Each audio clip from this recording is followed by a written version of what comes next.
I think him. I think. Yeah, he might have been on Wendy Murdoch. So I know he was on Warwick's Ah, podcast. okay. I think Yeah. he might have been on Wendy Murdoch's too. Yeah. Yeah, Okay, very possible. reasonable. Yep. Yeah. That's how I got in this rabbit hole was watching Wendy webinars. Yeah. I just kept signing up for Yes, one after another. I I mean, feel you. courses, the courses for the people, because it was like, in fact, I'm currently studying Equisoma, or with Equisoma, with Sarah Schlott, and Yeah, Oh yeah, yeah, yeah. for neuro, uh, yeah, come on, brain. love that neuroscience of I love equine. it Yeah, too, and yeah, I'm trying to see if I can actually get certified. yeah. It's on my list, but it's not at the top yet. It's a good one, yeah. Yeah. Have you taken the one that goes, the master class that goes over a couple of months? You start with No. that. Yeah, you can start with that one. I think they're getting people, registration for that is open now, I think, and it's Yeah, in I Canada, of course. Yeah. yeah, Sorry, I I'm heavily taking. invested in some other classes, so right now I'm Cool, tapped out. cool. All right. Well, it's 12. I did start recording and it's about 12:08 now. So we'll go ahead and start. Hopefully Shayla and Colleen might join us, but if not, we'll go ahead and they can watch the recording back. So welcome everybody to, we are now finished or finishing up module 4. Yay. Yay. Like pat yourselves on the back, man. This is awesome. Getting through it. Yes. So, well, Shannon already kicked us off with some really interesting comments from Nishan Cook about boundaries. So we might come back to that. Well, actually, Shannon, now that we're recording, and because Mary wasn't here before, can you say just a little bit again about what he said about boundaries in his clinic teaching horsemanship? Well, the one statement that resonated the most with me was that um, love. Wait a minute, let me find it. True love is boundaries defined. Like you cannot have love without defined boundaries, and it's love expressed. That's what it was. Love expressed. Boundaries are love expressed, Yes. which is a Ooh, really healthy way I thought of looking at that, rather than going that boundaries are about walls, barriers. You stay there and I do this, but it was just he's like, but if you're in a relationship and you can't say you made me uncomfortable, I don't feel safe with you acting like that. Like with this was a relationship with this horse that was like running over this person. He's like, you have to, be safe, and he has yeah. to know that. And I thought, wow, that was yeah, but yeah, boundaries are love expressed. Yeah, I love Wow. that.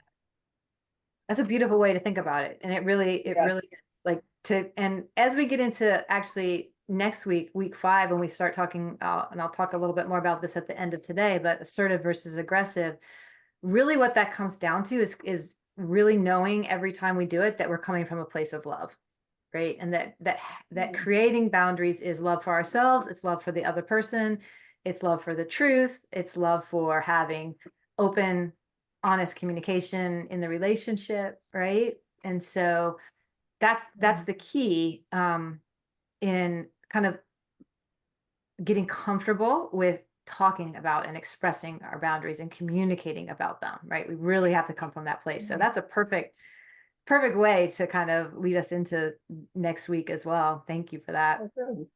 Yeah. So this week was about vulnerability, and I'll just review a little bit some of my primary takeaways from the 2 videos, the video that I had, my intro video, and then the second video. The first one is really just that it came back around to containment boundaries this week, and how containment boundaries are a big part of what help us keep whatever is vulnerable in us safe, right? And that we get to choose how vulnerable or not we want to be with any given person or at any given time. So it's like putting ourselves back in the driver's seat of who has access to our vulnerability, how vulnerable we want to get, right? And we have to use our own containment boundaries around what we choose to share with other people. And then the other video, which when I first found it was fascinating, and it sounds like a couple of you found it fascinating as well, But this idea that if we are disempowered as children, then we tend or can tend to lose our sense of self, and particularly when we're around strong others, right? But if we were falsely empowered as children, we can tend to dismiss others and often come across as aggressive because, you know, our point of view is the only thing that matters or is most important or is more valid than anybody else's. So it really, this also ties back into kind of some of the stuff we talked about with codependency and people pleasing and those childhood patterns.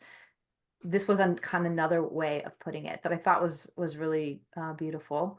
And, you know, as you think about this and you think about your own family, we also have to realize that most people, probably the majority of people, grew up one way or the other.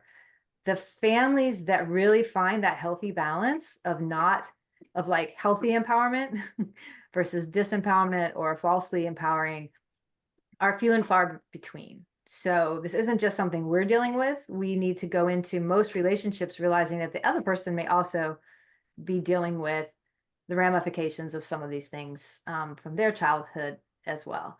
I have found the more you get experienced with boundaries and understanding all these dynamics, you will start to recognize, like when you meet someone, you're like, oh my God, this person gets it. Healthy boundaries. Like you will identify them quickly because their patterns are so different than what's typical, but they are the rare exception, right? But it's also possible, the healthier we are, that as long as the other person is open and we know how to talk about it in a way that doesn't feel like we're like, well, what's wrong with you? You don't have any boundaries. You know, we just are critical of them. But if we really start talking about it, we can support and mentor the other people in our lives to start understanding how to have healthy boundaries, right? And maybe exploring some of their own patterns. So I really loved, Colleen's not here right now. Hopefully she'll come in. I know she said she was hoping to be here this week, but that she recognized she actually had both influences in her childhood. And that as a result, she can swing from one extreme to the other in her responses to people. So that's wow. possible too. We don't necessarily have to only be one. Maybe we had this modeled in this area and this was how we were treated in another area. And so different triggers now as an adult might trigger the different responses in us. That's complicated, right? But really wonderful for her to recognize probably that she has a little bit of both and maybe understanding what some of the source of that is. And then Carol, I loved how you made the connection, a really powerful connection, that all of this is tied into why it's difficult for you to make decisions because you don't feel healthily, anyway, you don't feel empowered in a healthy way, right? That you can make good decisions. And or that, yeah. And I was curious when you said that you said that the trusted people in your life, basically you gave examples of how they made you feel disempowered, right? Yeah. But I'm curious, like, looking back, do you think that those people, and you may or may not know, right? They may have been falsely empowered in their families, right? So that only their opinions mattered. Or the other possibility is that they could have been disempowered themselves. And so Yeah. seeing you behave in an empowered way created fear in them, right? Because of their own experiences of being disempowered. Sometimes when we've been disempowered, we disempower others, if that Well, makes sense. one of my best friends from college is one of the people I'm thinking of, and I know she was disempowered. We both had very similar mothers, except hers was even worse than mine. Yeah. All right. Yeah. Yeah. Anyway. So for you to maybe make decisions that seemed risky to her or that somehow seemed, I don't know, what she wasn't expecting, she might have been responding out of fear and wanting to dissuade you from doing that because that's what would have happened in her family. So that's how we know to express love, right? Mm-hmm. This is how love was modeled, that someone's always trying to protect us and correct us and keep us whatever out of trouble, then we might repeat those patterns to other people. Yeah. So interesting.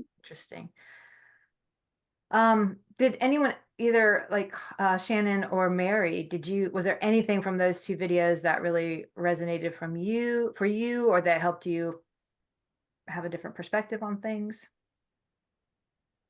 Honestly, I did not, full disclosure, have not yet watched them, but I will this week. I just really overwhelmed with time with the management last week. You had a lot going on. Yeah. Okay. Yeah, yeah. Yeah.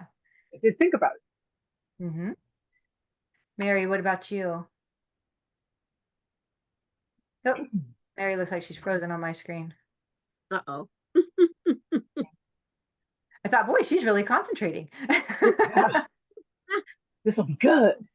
Mary, if you can still hear us. Okay, she went out, so she'll probably come back in. All right. Well, let's go into Carol. Did you have any chance to practice with a share check technique this week? Was there any opportunity for you to do that? Yeah, I'm trying to think like that. I know that the reciprocal vulnerability and empathy. Like, so it's like Oh, basically seeing if the share check technique is, maybe it's a oh, relationship you're not sure how safe the relationship is for you to be vulnerable or share of yourself. So you share a little something that's honest, oh, truthful, yes. right? And then you check That is that's safe. something that when I read it, I was like, huh, I don't know how that works because I'm either gonna just throw everything at someone because they're listening to me and then later on go, ooh, that wasn't a good idea, or I overwhelmed them, or they wanted to walk away, but I was like, I'm not done yet, and I said, I don't know how I would do that, as in just share a little and then see what happens. It's like I don't, there's a concept that's like, whoa, you know. Mhm. I mean, I know I overshare, and I know I tend to, if you're given the floor, I'll take it. Um, Depending on the situation, of course. And I'll just keep going down, and this tangent, that tangent, and I'll see the glaze, and I'll like, kind of, I'll divert that's why I don't make eye contact, because I see that and I can't think anymore. Mm. Um, which of course I've also been told, well, if you don't make eye contact, you won't know. And I'm like, yeah, but yeah. So all of that is very, I guess, frightening to me, to even think about attempting, because I'm already convinced that it's something that I can't do. Can't do. Okay. So that's where the baby steps, right? Okay. And the other thing is, like, if you have a pattern that's very established like that, right? If you're in the middle of it and you notice, I think I might be doing it again, right? Yeah. Just kind of find a wrap up, end it, right? And then just see if you can sit with it a minute, see how the other person responded, or even if you can just later reflect back on the conversation, Well, right? yeah. What and I know, I think, I'm quite sure I've done it here. What I found can sort of do that is when I realize I'm talking, and I'll say, "Oh, I've said enough," and that's it. I mean, and I try to shut up and try to stay quiet too, because I'll still be triggered with oh no, that's not what I meant. That's not what I meant. No, I wasn't saying that. Yeah, okay. So that's one way I've been able to do that. Uh, but yeah, when it comes to, and I know it's a suggestion and not a this is what you have to say kind of thing, but I always hear it as a this is what you have to say in order to deal with that, and I can never remember the what you need to say, Mm. or and so I'll just be deer in the headlights with going through my mind with what was it I was supposed to say? I Yeah. know there's something. I know there's something. That's what we don't want. So Mary also just said she got disconnected and she's trying to come back in. So we'll see if Okay. she makes it back in. Something's not working with her phone well. But what we don't want in this situation is for this to become yet another thing, right? That we're worrying about. And that's So for you, I would just be like, can I just play with what I'm feeling inside, right? With my own stuff. If I get Okay. quiet, if I don't, right?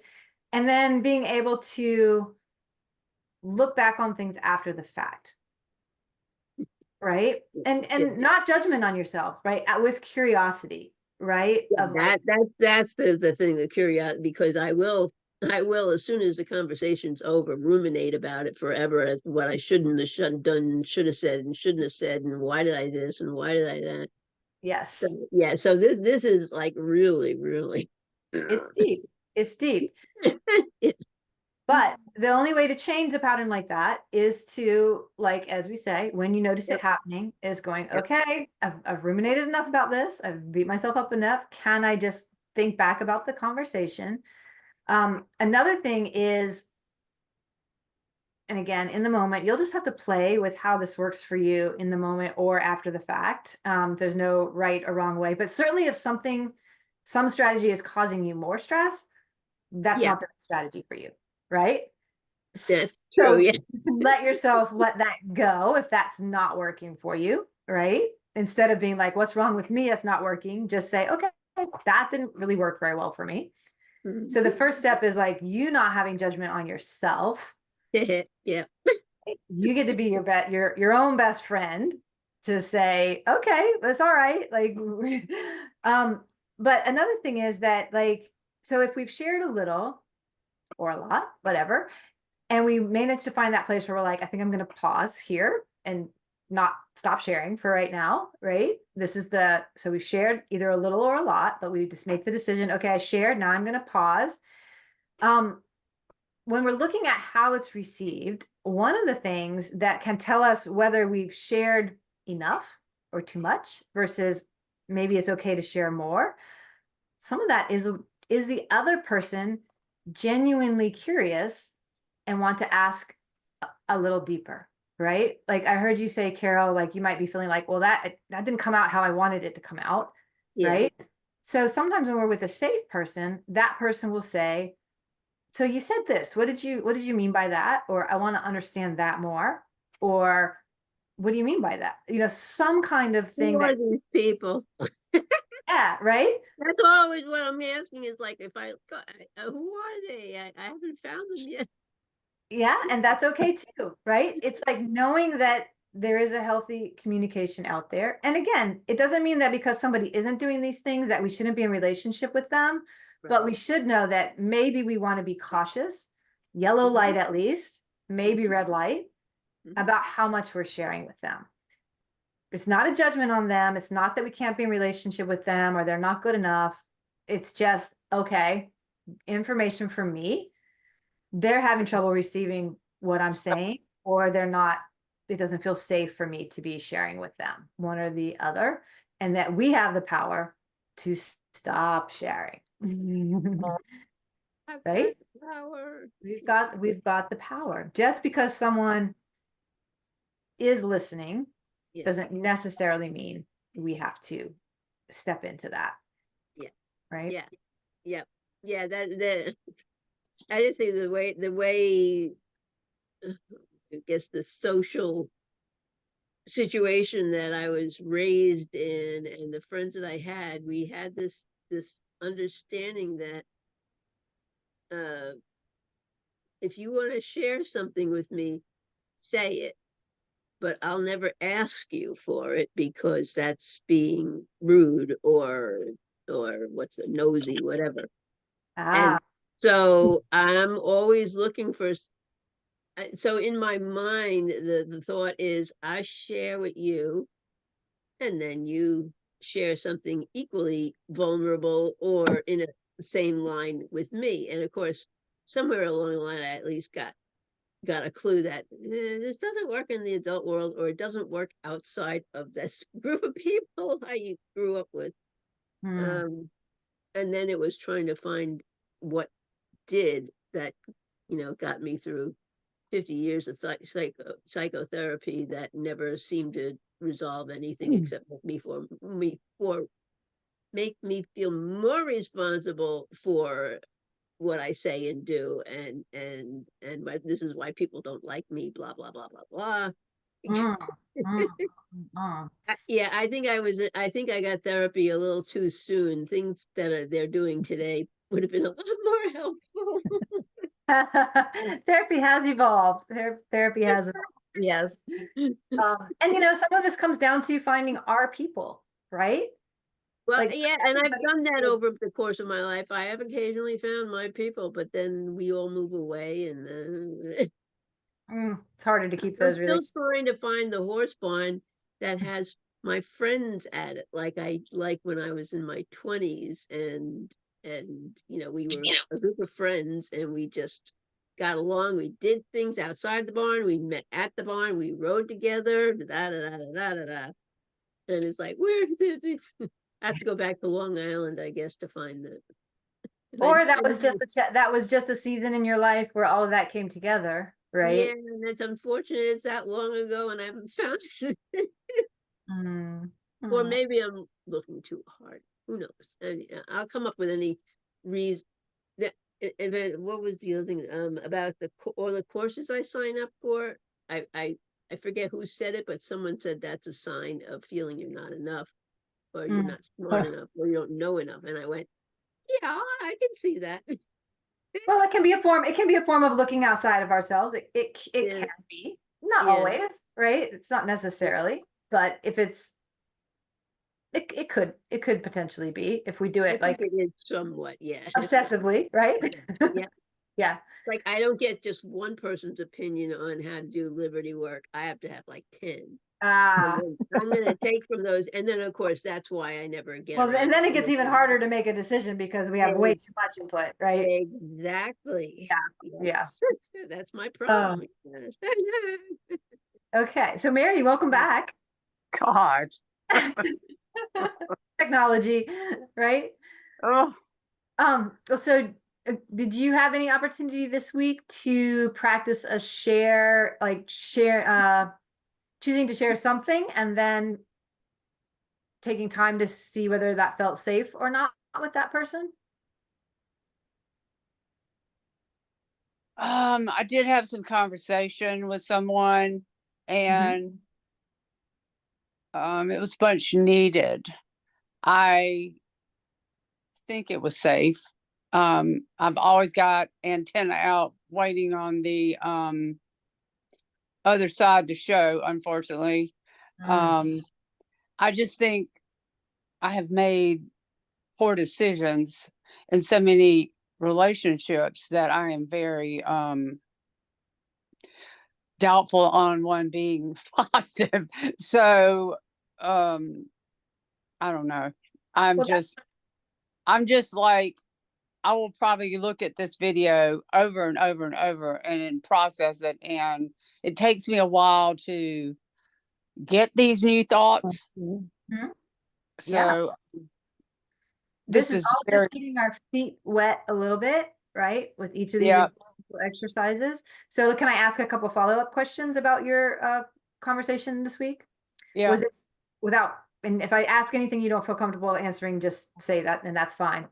Was this someone that was new to you or that you had an existing relationship with? Existing relationship. Okay. And had there been evidence in the past in this relationship that this person wasn't safe? Yes. Yes. Okay. So you are giving it another shot or trying to figure out to what extent is it safe? It was just, there were things that need to be talked about, and I did it very carefully, Okay. trying not to be abrupt or criticizing. So I was very wary of how I put things, and not putting it in a you conversation, but things that I was feeling. So I think it was received okay. So you were going back and practicing some of the things from before, right? About the I statements Right. and going in knowing that there had been a history of this not necessarily being safe. And so you were using, in addition to being conscious of your language, you were probably using a little bit of containment boundaries, right? You were going to keep it focused on what needed to get talked about. Right. Right. Okay. Yeah. No, that's good. And it was a relief after I had done it because it was something that was really building. Yep. You know, the longer I put it off, the harder it was to not think about it all the time. Yeah. Yeah. Well, and I don't know, I don't know enough about this relationship that you're talking about to know, but one of the other things that this whole thing with vulnerability and containment boundaries is also about is realizing that not everybody needs to be someone who we have to be friends with, right? Or emotionally connected with, or share. We can, even if they share a lot with us, right? There's some situations where people blah, blah, like they'll share things you're like, man, I really didn't want to know that or need to know that. Right. We don't have to reciprocate out of like, oh, you shared this really vulnerable thing. Now I feel like I need to do that back so that we can be equal friends, right? That can be another area where it's okay to just be like, nope, I'm just going to be here, going to be very cordial and polite. I'm going to be nice. Friendly can have different connotations. I'm going to be respectful. I'm going to be polite. I'm going to even be, kind of friendly, casual, whatever. This isn't like I'm just super formal, but I don't necessarily have to reciprocate sharing that you do. And I don't have to share anything more than what I need to in order to get this done. And I would also like to ask how one brings distance in a relationship like this without being abrupt. I really think about that and how I can make it happen and keep my not blow up, but just keep making things further and further apart and seeing or dealing with that person. So some of that could go back potentially, and I don't know, again, it depends on the dynamics. Does this person asking and inviting you to continue having more interaction than you want? Yes. Yes. Okay. Then what I would do, and I think this is in the next content, but we're kind of getting into that, which is and instead of but, right? So someone may ask you to do something and you want to say, thank you so much for thinking of me. I really appreciate the invitation, or I really do want to stay connected, and I need to say no, or and it even can be, depending, again, this depends on the vulnerability level. You could say, and I need to say no because honestly, I'm just in a place right now where I'm trying to back off of things and be in a little bit more relationship with myself. You can get more vulnerable if you want to, or you don't have to tell why. You just say, and I need to say no, or and I can't make it, right? Sometimes if we say, but, like, thanks for the invitation, but no, I'm not going to go, then that sometimes feels on the other end a little more like rejection. But if we can use an and it takes, you'll see in the content, there's like a whole list of examples of it, right? And again, this is one of those where it might be best to buy a little time initially if it's in person and just say, can I get back to you on that? Then go back, look at the language on these things, figure out how you want to say it, and then either shoot them a text or a email, even if you're worried about. Sometimes there's this thing of like, if I'm in person talking with someone, I have a harder time remembering what to say or saying it or sticking to my guns. So I might choose intentionally that I'm going to send a text or I'm going to send an email. Or we can have the script, the words out in front of us and we can call them, while it's right there. But the key is, if you're not wanting to like create excessive animosity in the relationship, right, is you still have to somehow find a way to express that the relationship is of value to you, the connection is of value to you, and I'm also, whatever it is, I need more space, or I'm shifting things, or I'm backing off, or I'm being intentional about doing this. So it's part of that takes getting clear in your mind too about what is it that you do appreciate about the relationship, or if you just know you have to until you get through some things. So all of those things might come into play in terms of how you decide to word it, because you don't want to be dishonest, right? That doesn't feel good for anyone. So it's finding that honest thing that I can say and still hold my boundary. Yeah. Right.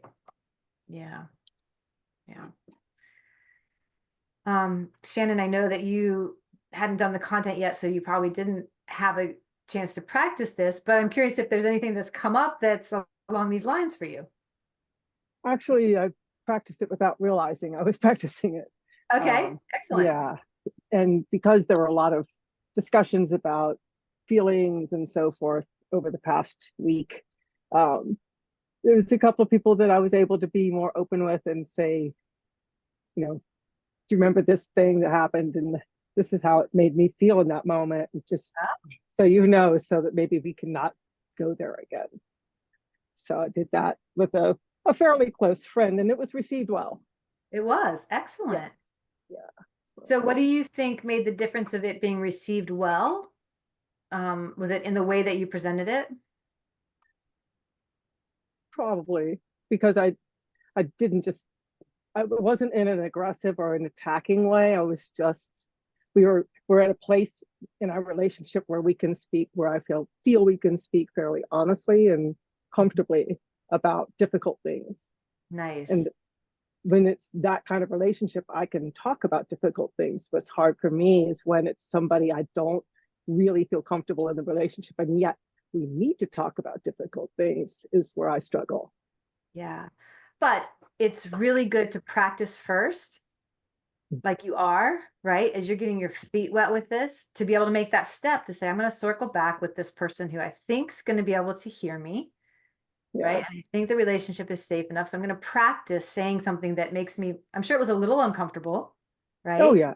Oh, to yeah. even do that. And so He I always, love, Go yeah. ahead. And you got to have a win out of that. Right.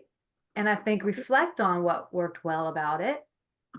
And the more that you can have some wins with some people who are pretty safe, but you're still stretching your comfort zone and doing something that maybe you usually wouldn't have done, you'll get more confident and then being able to do it in more risky situations. Yeah. Right. Yeah. Or also have that experience of like, okay, this is how it can be received. Or you can even ask the person, if it's somebody who's close enough to you, to say, I'm working on this communication. Like, what did you like or not like about how I said that?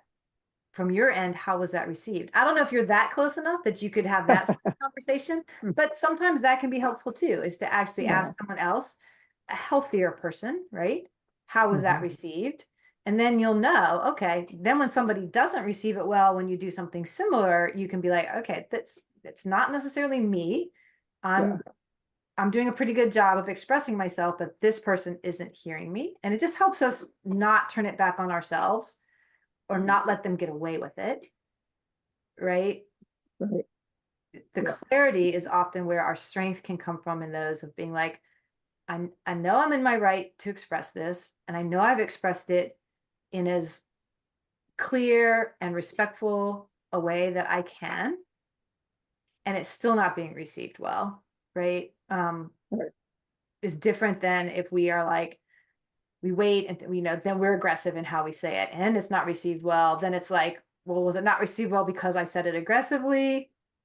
Like we can put it back on ourselves. So it's owning our part so that we can feel pretty clean about our part, which gives us more clarity about where that other person is.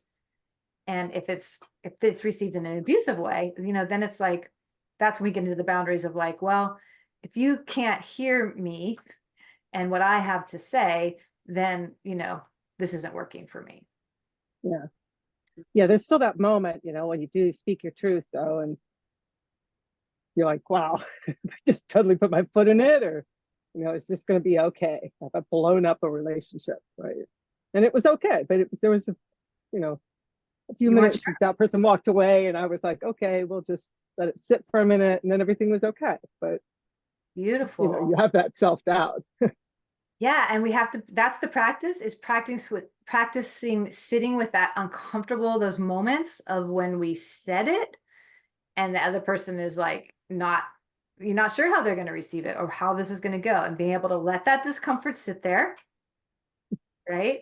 Luckily for you, that was only a few minutes of discomfort. They walked away, they came back. Sometimes the discomfort can go on for days, weeks, and being willing to, and knowing I still needed to say it, and I still feel decently good about how I chose to say it, right? So that's the part for us, and that's the homework we do, hopefully before we have the conversation, is that we have a chance to get clear about those things, so that then we can just let the space and the time sit.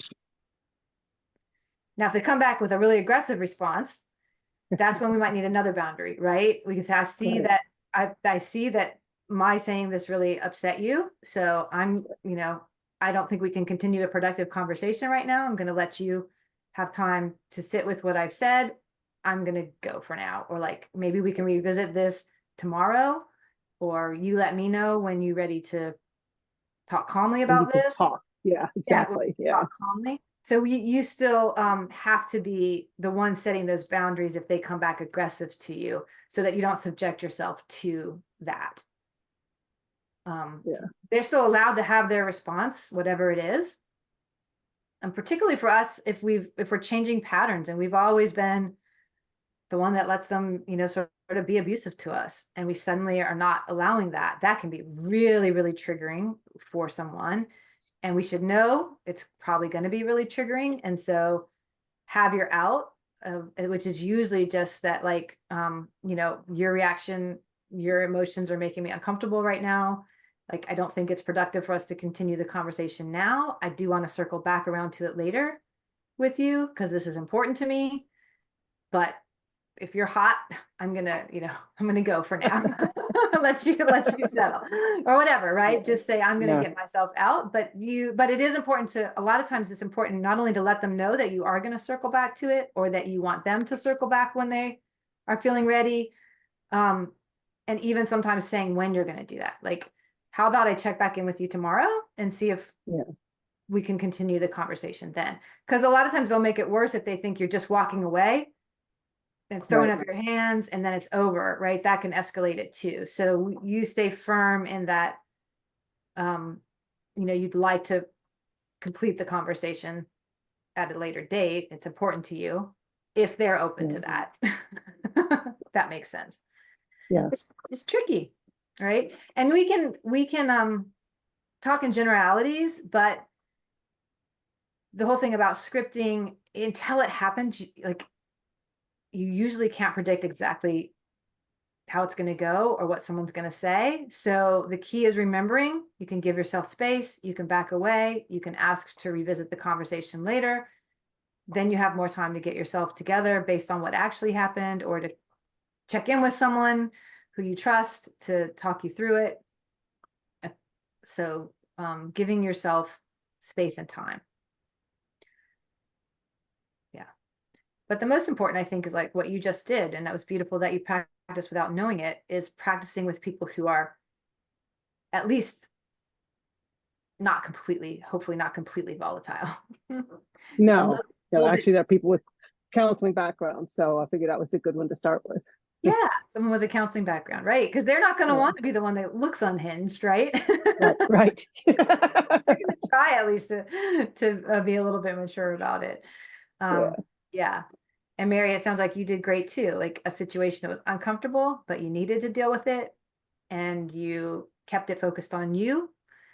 You tried to limit the ways that it could sort of go off the rails, right? You tried to not put that person on the defensive right away by making accusations about them. Keep it focused on how we feel and what we're doing. That often helps a lot. Yeah. Okay. This is such a huge thing for me to deal with this in a positive way instead of my feelings being hurt or me hurting somebody else's feelings. This is such big work. So if you did that successfully yesterday, you had a difficult conversation and you didn't hurt their feelings and you didn't walk away with your feelings hurt. Is that what you're saying? Yeah. That's a really big win. Yeah. So can you just like, yay, Mary? Right? Yeah, it really helped my whole, when something like that happens and you feel like you've really made a bomb out of something, it just affects everything else. Yeah. And so having that kind of under my belt has made everything else sort of, well, I can do this, I can do that. And I've checked a good list in the last couple of days. So it's amazing how when you start biting the head off the frog, I call it, it makes them feel better. You can just kind of go ahead. Create space, right? It creates space. Yeah. Yes. Yeah. So these little wins are really big wins. Yes. That is, you just said it. It's like, oh, I can do this. Yeah. Right? It is possible to do this. And don't let yourself go to all the ones that are like, oh, those could be harder. Just baby step, right? Take the ones that are available to you that you maybe have to deal with, or that this opportunity comes up and you say, you know what? I think this is a window. I'm feeling like maybe I want to try having this conversation, knowing that we can back out of it. But again, going into it, not trying to create unnecessary drama. Yeah. Yeah. Whereas if we go in when we're hurt and angry, we're like ready to create drama. Yeah. Right? Everything about us is like, oh, yeah, I get you. I get it. I'm ready for drama. That's not how we want to enter into the conversation. So if you're feeling that way, give yourself a break. Take yourself out of the situation. Yeah. And come back to it. Okay. Awesome. Well, I think those are really good starts to the share check technique of just trying, right? And seeing how that goes. Let's talk a little bit about the horse behavior videos from this week. So there was the mutual grooming of Puck and Tempo. And I love it. Fascinated, Carol, to hear that like when you watched it, you felt like they were more interested in the grooming the other than they were in receiving. That was your impression of it. Okay, beautiful. Mary, how did you feel when you watched it? I thought that is the coolest thing, that they are caring about each other so much and totally in it. There's no distraction really. What beautiful communication. I loved it. I thought it was great. Yeah. And Shannon, you probably didn't get a chance to see it yet, right? No, but I did get to watch my two horses get turned out with a new two horses.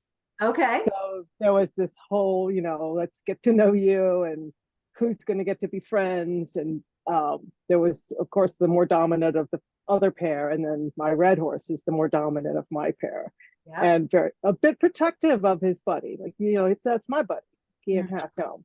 And there was a lot of posturing, but no physical thing. Like, it wasn't like they were punching each other, biting or kicking hard or anything. It's just like he would gallop over to Cowboy, who would hold his ground, and he would pop up, and he reared up, and my red horse spun around and was like, I could kick you. How much of this do you want?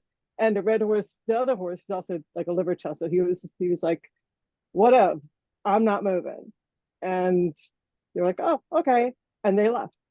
Which is really interesting to me. Yeah. Fun to watch. Sounds like it was a lot of assertive communication. Yes. We're going to get into next week without going over to the aggressive, right? And I have that on video if you want it. Oh, that'd be cool to share. Maybe you could post that in the Facebook group, could you?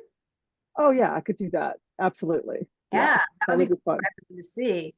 Yeah, so it's fun to look at horse behavior and say what's assertive and what's like. Some of that coming at us might feel aggressive because we're this big and horses are that big. But to each other, that's just each horse standing in their truth, expressing how they feel. The other not saying, well, yeah, okay, but I'm not backing down. Like, right, this is my space too, or whatever, right? They're each Yeah. feeling each other out about those boundaries, and having no qualms about expressing how they feel, right? Right. And accepting it and moving on. Accepting it and Yeah. moving. Yeah. Yeah. Yeah. That's beautiful. Yeah. So the mutual grooming one, and none of us can say what's going on in either of their minds. So Carol, right? When you said yours, I'm like, I love hearing other people's perceptions of what we're watching, because we're all putting our lenses on it a little bit, right? Because we're not in it. I felt like almost the opposite, that they were each more involved in their own experience, and so having trouble. Like a lot of times I felt like when Puck's lip was doing this, she was responding more to like, oh, that, because she does that when I scratch her, right? So I was like, oh, she's responding to what Tempo's doing, and maybe not so much offering Tempo what Tempo wants during some of it. But it was fascinating to watch their mouth action change, where their locations on their bodies were, but they mirrored each other mostly. So there was definitely some communication back depending on who was telling the other where to go, but they were following each other, right? There wasn't like one was doing a wither and one was doing the back, right? They were mirroring to some extent where they were grooming each other. What's unclear to me watching was who was directing whom, or was it really just very much a give and take? And so it's fun to watch it and just sort of feel into what we think's going on, knowing that we are kind of seeing it through our own eyes, no matter how we perceive it. But what we do know is they went on for quite a while and they were into it. they were, and there wasn't a lot of, Carol saw it at the end. The only time that I really saw one horse say, nah, not like that, was toward the end, when I think Tempo went down kind of the back of Puck's leg, and Puck did her tail like, not there. And then she kind of stopped and put her head on top of, she stopped grooming Tempo and just put her head up on top, kind of like, if you're going to do that, I'm about to say no more. Right. Yeah. So, cool. But yeah, that's two horses who are very intimate, have a lot of trust, have a lot of comfort with each other, touching each other's bodies, regardless of what else was going on.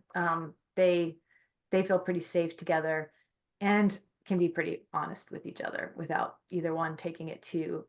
So when Puck flipped her tail at Tempo didn't overreact, like, oh my God, I might get kicked, right? Tempo was like, oh, that's mom flipping her tail, right?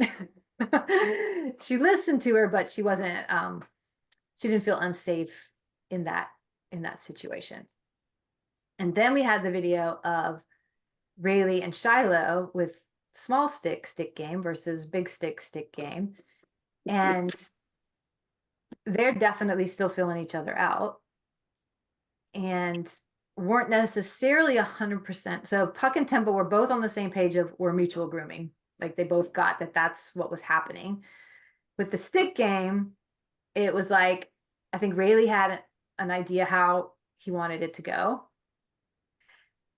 Shiloh doesn't know, it's not a mind reader, right? So he brings in his idea of like, oh, you're presenting me a stick. This is what I think I'm gonna, is this what, they're kind of having a conversation about it. Shiloh's like, are you trying to give me that stick? Initially, Rayleigh had the stick where like, it's sticking out this side, but Shiloh's on this side. And he's trying to offer it to him, but the sticks, there's nothing really for Shiloh to grab onto on this side. So Shiloh's kind of like, where is it? And what am I supposed to be doing? Then Rayleigh comes back and the stick's on this side this time. So then Shiloh takes the stick and either broke it off or took it completely, right? Instead of just like, I think he grabbed it for a minute. And I think what Rayleigh wanted was, like you said, Carol, for them to just walk together and hold on to it, because that's what he likes to do. But Shiloh, I think, thought, well, the point should be I'm going to take it, right? So it was all pretty calm. Rayleigh can have some he's a little bit of a drama king, right? You saw some of his little actions. He'll toss his head and run around. Now, whether that's because he feels a little unsafe, a little unsure, Shiloh is definitely the more, I don't like the words dominant and submissive necessarily, but Shiloh is definitely the more confident and definitely can shut down the game if he wants to, right? So it's unclear whether to me whether Rayleigh's just being like a little dramatic and playful, or whether he's anxious and nervous and so giving himself a little space. What did you guys both take in terms of Rayleigh's energy? How did it feel to you?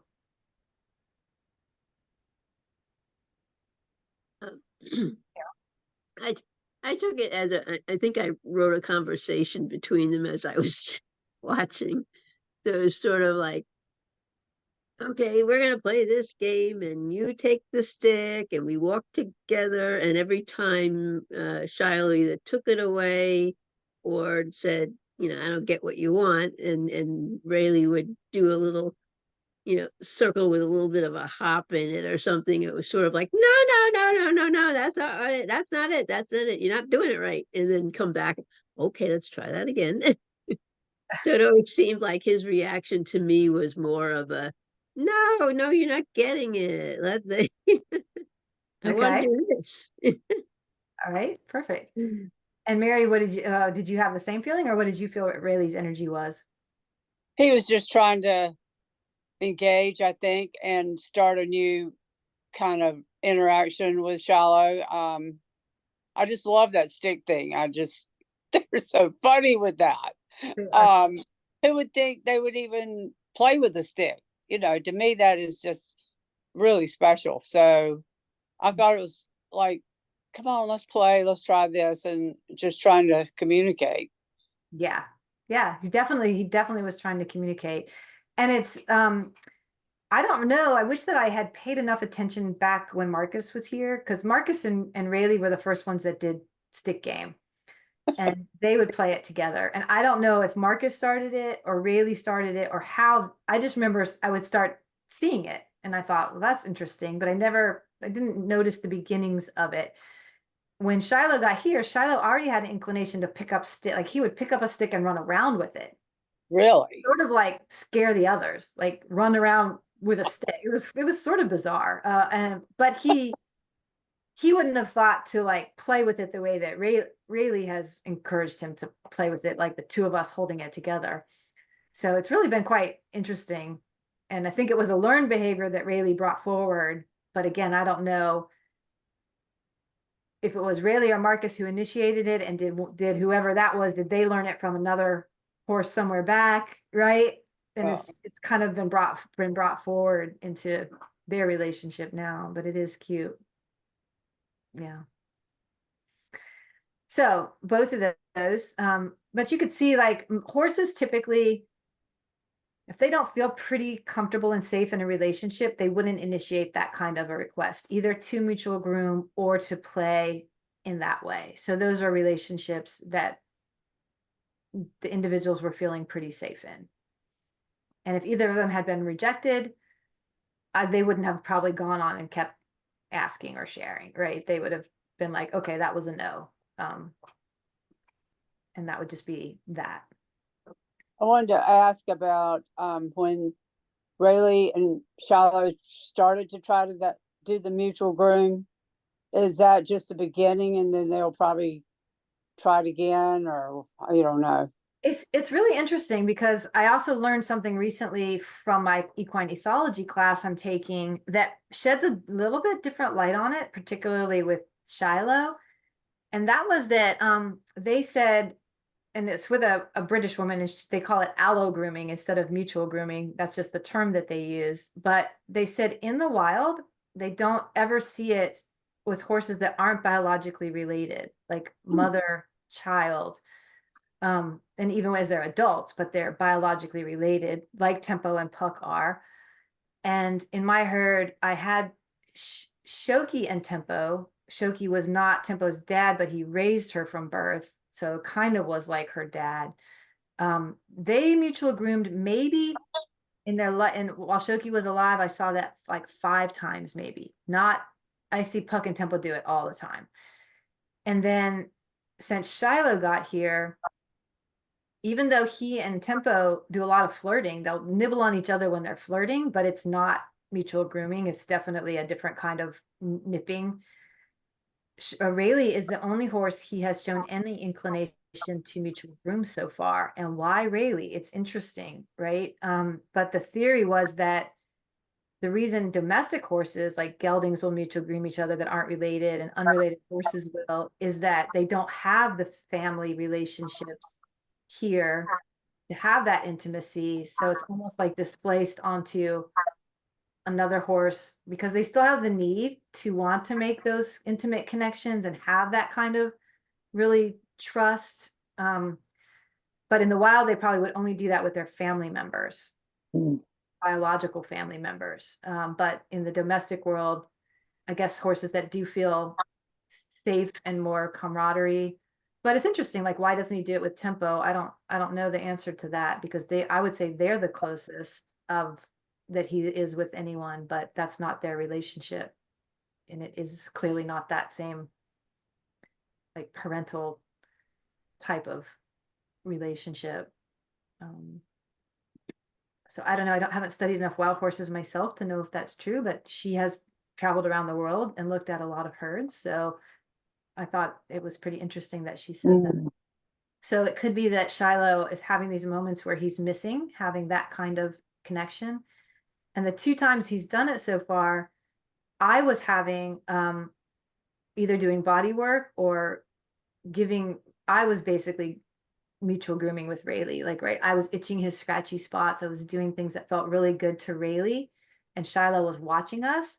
And then when I stepped away from Rayleigh, he stepped in and they would mutual groom for a couple minutes. So he was clearly feeling the energy of that intimacy, that body intimacy, and understood it, and maybe felt like, well, Rayleigh's receptive, or that's the mood, that's what's happening here. I missed that, so I want to have a moment of it. And then they try it and it doesn't really feel quite, they're not quite there yet. So they only do it for a couple seconds, 10 seconds, 15 seconds. And then they're like, yeah, no. But that's a great question. Right.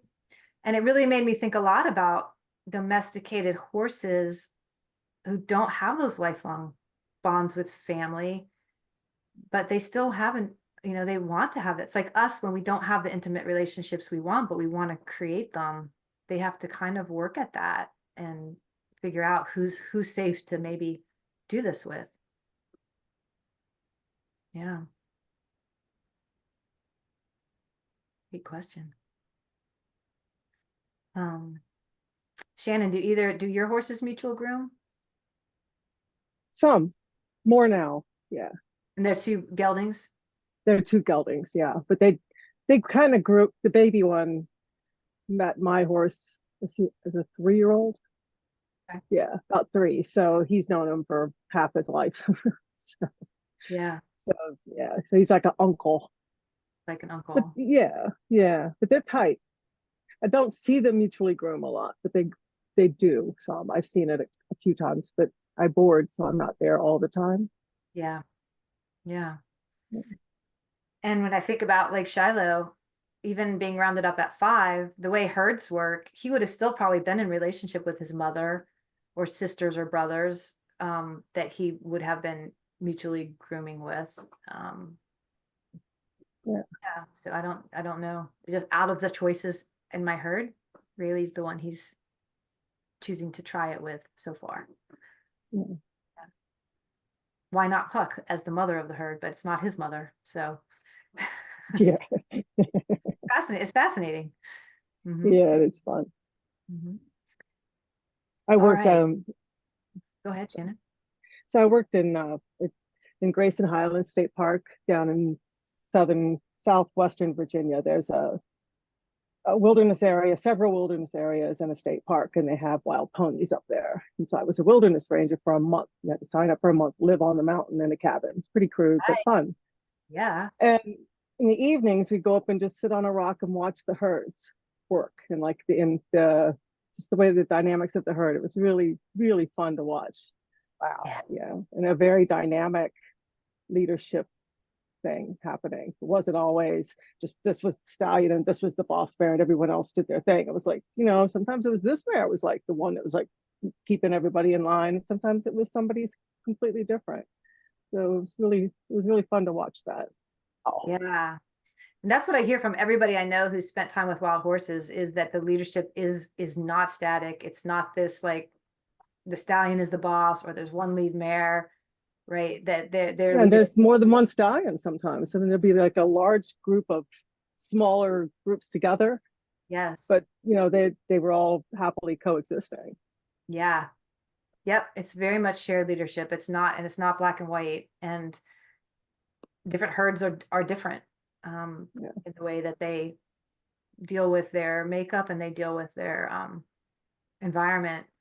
There was a video they showed of us. It was a small band, so I think a small herd, and each band was like one stallion with just like one mare and a baby. So I think it had been a herd that a lot had been rounded up, so there weren't very many of them left. But there were two older stallions, aged stallions, and they were just allowed, they would just hang. They would go from like band to band, and each of the younger stallions was like, yeah, come on, yeah, hang with us. There was no competition between them. These older Right. stallions were just kind of accepted into whatever family unit they felt like hanging out with. Yeah, Yeah, it's cool. it is cool. Yeah. All right, so this week we're going to move into communication and the difference between assertive and aggressive communication. So up to now, it's a lot of this has been about honoring yourself, understanding how you feel, understanding that boundaries are how you keep integrity, right? In terms of how you feel, how you protect yourself from bad energy, how you protect others from either your unsettled energy or also from having too much of our vulnerability go out on them, right? Yes, Carol? I just want to say, I gotta go, but I'm going to shut off my video and mute myself, and I'll still listen as long as I have contact, but I will not be able to respond. Okay. All All right. right, Thank sure. you. Bye. Oh, that's a cute picture. Okay. So it's been a lot about honoring ourselves, like focusing on how we feel, how certain situations make us feel, what we want. Do we really want to say yes? Do we really want to say no? Right? Do we really want to be in this relationship? Do we not? What are the boundaries that we want to have in the relationship so that we can feel safe and we can feel comfortable? So that's a lot of that has been internal work, right? I did have you practice saying no to something that you didn't want to say yes to. So we did a little bit of practicing with actually a boundary. And then the sharing was a little bit of practice. But in order to really engage in the boundary dance, which is in relationship, it's all about how do we communicate about the boundaries. So communication about boundaries is every bit as important, or maybe more important in the end, than just understanding what our boundaries are. Although we have to do that work first because we have to know what we're communicating. So we haven't taken the time to say, how do I feel? What do I want? What boundaries would make me feel safe, right, in this moment? That's the only way we know what to communicate. But now we get into how do we communicate it, and how do we communicate it, as we talked about with Mary earlier, without creating more conflict, right? More turmoil.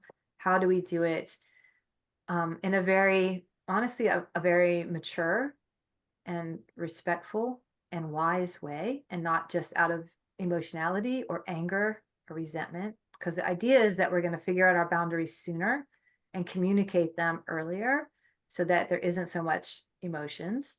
But even when there are a lot of emotions, if we give ourselves the space to think about how we're going to say it, how we're going to communicate it, that can go a long way in reducing the chances that there's a volatile reaction or how volatile it is. Still can't say, we can't control how someone else is going to receive it. But if we are using a healthy assertive language, there's going to be a much better chance that the communication goes well and ends up with the result that we want versus one that we don't. So assertive communication, and you're going to get all this in the class, but this is just for me to give you a little bit of a summary. It's clear, it's direct, it's constructive, and it's mutually respectful. So assertive communication wants our needs, thoughts, feelings, boundaries, limits to be communicated, but we also want to respect someone else's, right? So it's two-way. It's assertive isn't trying to make the other person disappear or dominate the other person or control the other person, right? It's understanding, I want us both to have our needs met, and how are we going to do that? It's not me trying to have my needs met and you not have yours met. That would be aggressive. And it's not saying, oh, my needs don't matter, yours matter more. That would be passive communication. So healthy assertive is that we both can stand in our truth. We both have needs. We're both going to communicate them. And then we're going to figure out, given that, how do we be in relationship with each other? Instead of deciding in advance what we want the relationship to be. Like sometimes we meet someone and we're like, oh, I want to be good friends with that person. Well, you don't know enough yet, right? We don't know enough. They don't know enough about me, and I don't know enough about them. It's really only after we've both been able to have healthy conversations about what we need and want, then we know whether we want this to be a more intimate relationship or not. So assertive, again, is clear, direct, mutually respectful. It's a mature conversation where both individuals are expressing themselves honestly and listening respectfully, all the while, and this is key, holding care for the relationship itself. That doesn't mean, like Mary, the situation you gave sounds like you two need to still be in relationship, at least either whether that's permanently or temporarily. So there's care for the fact that we need to be in relationship. It matters that we're in relationship, right? So it doesn't, when I say care for the relationship itself, doesn't mean that it has to be your best friend relationship. It's just care for whatever reason. It matters that this relationship is in my life. Aggressive communication is when one person tries to dominate using threats, attacks, being dismissive or condescending, or ignoring the other. So even silent treatment, believe it or not, is aggressive communication, right? Because it's trying to shut the other person down by saying, I'm not going to respond to you. Now, that can also be a firm boundary when it has to, but it's different when we're doing it as a way to kind of punish or control instead of using clear communication. It also, ignoring someone or giving them the silent treatment does not send a message that you care about the relationship or that the relationship matters to you. It gives the impression that the relationship does not matter to you and the person doesn't matter to you. That's aggressive communication, even though it's not violently aggressive. Passive communication, and let's also just say, this isn't judgment on it. These are what they are, right? We've all used them all at different times. So we're not judging ourselves or anyone else for having used these, like aggressive is bad. It's just, aggressive is not super conducive to healthy relationship. That's all it is. It's not necessarily bad. It's just not, it's not your best, not always our best choice, our wisest choice.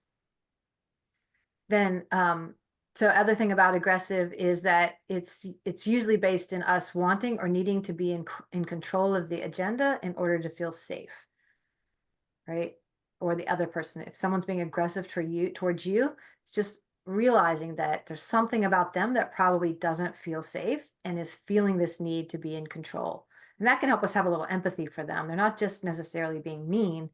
They really are probably coming from a place where they feel overly vulnerable and don't know how to have healthy boundaries. So now they're feeling like they need to be aggressive and be in control. Then there's also passive communication. And that's when one person abandons their own needs and feelings because they believe the other person's perspective is more valid or worthy or important, right? So we want to check ourselves if we see ourselves just starting to agree or back off or not expressing ourselves or not being honest about something. We're falling into passive communication. Again, sometimes in the moment, we just take note of it and then we go back and we say, what can I do to rebalance this, create more balance in this relationship? Because right now I'm playing the role of passive. We can also notice if we see someone else, if we're communicating with someone and we feel like they're just being passive communication, we can break that cycle too. Right? When someone just says, oh, whatever you want to do. And we can say, no, actually, really, I care what you want to do also. Maybe, can you think about that and then get back to me? right? We can break a pattern that we see someone else falling into an unhealthy pattern if we know what these patterns are. And then there's passive aggressive communication. This is probably the most complicated one. And it's typically, a lot of times it plays out like when one person wants or expects the other to become a mind reader and then feels resentful toward the other person for not understanding how we feel. It also can be when we behave in a manipulative way in order to get what we want without being honest or direct. We just kind of want to trick someone. We don't have the courage to be honest or direct how we feel. So we're just going to try to manipulate them into giving us what we want or getting the situation that we want. Passive aggressive is more complicated, but it's also, it's no better or worse than the others, but it also is not conducive to healthy relationship. All right. So in the early stages of boundary setting, especially if we haven't been someone who sets boundaries, we can fall into the trap. We've talked about this of becoming aggressive. Like if we get to where our back's up against the wall, we're going to lash out, we're going to be aggressive because we've let it go too far without any boundaries, right? So that can launch us into a tendency to use aggressive communication.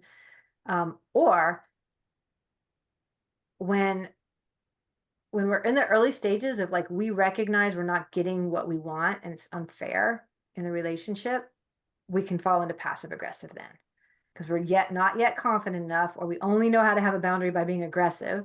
So then we resort to manipulation. So they're both, I would say, more like just immature ways of communicating, right? They're not good or bad. They're just less mature and they're not going to be very productive. So it ends up creating more trouble than it doesn't resolve trouble. But don't judge ourselves on them. This is really about just starting to recognize these patterns and recognize, as Mary said, when you use healthy, assertive communication and it gets the job done, then you just get to let it go, right? There's not all this other baggage created around it. There's not all these other feelings. It was like, oh, that was clean. Might have been a little bit uncomfortable, might have been a little bit hard, but I did it thoughtfully, and now it's done, right? So when we're using healthy, assertive communication, we're more often going to feel like that afterwards, that it was effective. The other kinds are usually not very effective. All right.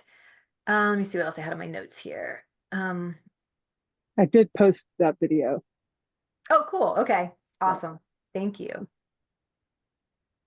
So yeah, the goal in healthy boundary setting is that we learn how to communicate about our needs and desires and limits in a confident, unapologetic, but also loving way, right? So a lot of times when we think unapologetic, we're just going to be, I don't give a crap how it makes you feel. I'm just going to say it. It's not necessarily that. It's unapologetic. Unapologetic means I'm not going to be sorry for asking for what I need or having a boundary that I need to. I'm not going to be apologetic about that. But we can still do that in a loving way or a caring way. And our goal is not to make the other person feel that they're being rejected outright or that they are the enemy. That's really not our goal in this. We don't need to make anyone feel like that. We can even end a relationship quietly, right? Letting it fade away, having good boundaries without having to even have this whole scene that makes them feel rejected and unworthy, right? We can still treat them respectfully at every step of the way, even when we're ending a relationship. So the healthy boundary dance is about getting to know one another and learning to be respectful of one another so the relationship can thrive over the long term.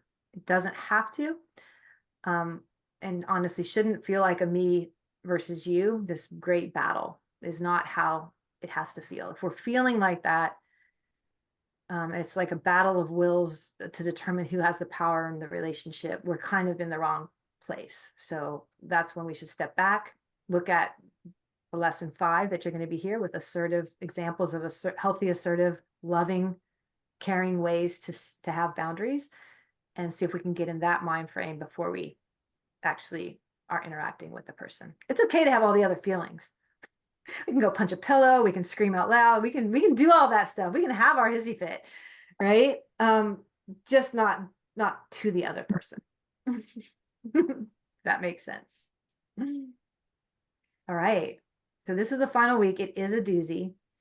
And yeah, if you get a chance to do the experiential, that would be great, because this is our chance to kind of debrief about it after the fact. And after we get through week 5, there are opportunities to go on with private mentoring or something, or with the kinship of the herd is also a group thing I have that we get to month come on and have group discussions.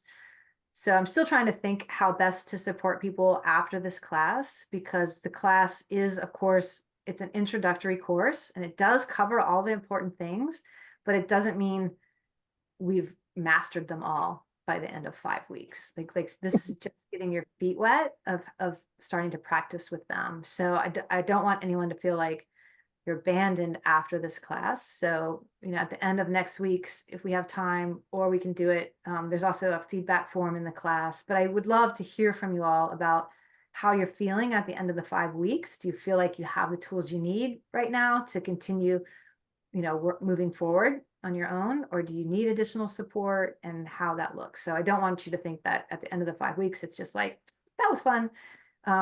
If it's great if this is all you need to be able to go out and continue practicing it on your own. But if you feel like you need more support, we can chat about what that would be like for you after this. But you definitely have all the tools. This course lays out pretty much, if you can use all the tools that are in this course and practice with them, you're going to be all right. But as we know, the actual implementation sometimes gets complicated. And sometimes we get caught up and we don't understand why it's not working or what's not happening, right? And we need to talk through with someone about that. So anyway, let's see what week 5 brings. And I think you're going to find the tools with the assertive language really, really helpful. So any questions before we sign off? Yeah, thanks very much. Yeah, good to see you both. Yeah, And it's been really, really enlightening work. Appreciate it. awesome. You guys are doing great. Pat yourselves on the back. Take the wins. All right. All right. See you in Thanks. the classroom. Okay. Bye-bye.